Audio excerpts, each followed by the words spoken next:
Ay,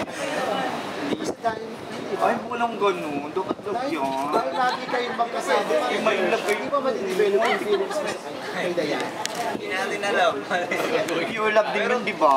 Pero Jerry Jerry Nararamdaman ko minsan. Hindi, yung jelly factor. Ay, hindi. Yung ano ba, sabihin ko ba? May pupuntahan po talaga. May pupuntahan po talaga. May pupuntahan po talaga yung story ni schedule. Yun po yung isa sa mga importanteng dapat abangan sa kanya kasi sobrang laki po ng twist na mangyayari.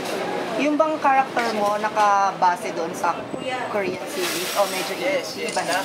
Lahat naman talagang wala kami hindi sinunod po sa original. So pati yung storyline. Pinadagdagan lang talaga. Dagat tapang paano, di ba?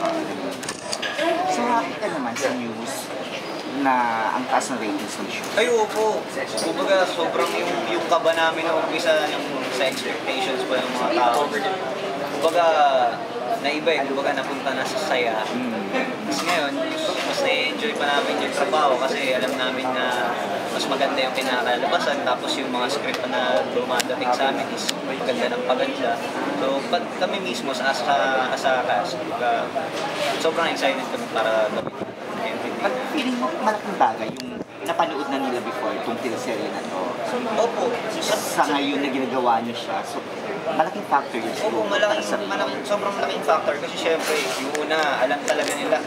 Ako sa akin, sa sarili ko, talagang minarathon ko yung Korean novela. Na 3 days po, kasi hindi ko tinigilan. Kasi makikita mo na hindi dahil sa kailangan kong panoorin siya bilang kasama sa project, pero na-attach din talaga ako dun sa story kasi sobrang ganda ko talaga.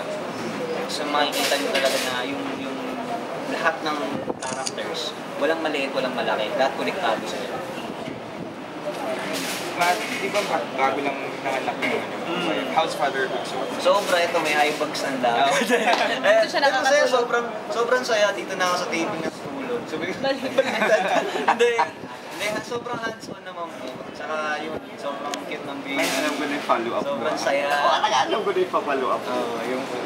Ano yung manage your time sa work at sa Wala, basta pag wala akong ginagawa, bukod sa trabaho, kasi pag taping naman, mindset na 24 hours lagi.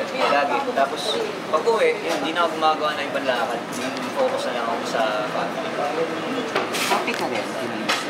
Ay, opo, sobra. Kaya nagkakantsawan nga kami. Ate na Kaya si Enzo nga sabi ko, uy, love team talaga kayo ni Melissa. Sabi siya, tapos tawa na kami ng tawa na. Kasi nga, minsan sinasabi ko kay Melissa, nung una na lang ako, sabi ko, ayos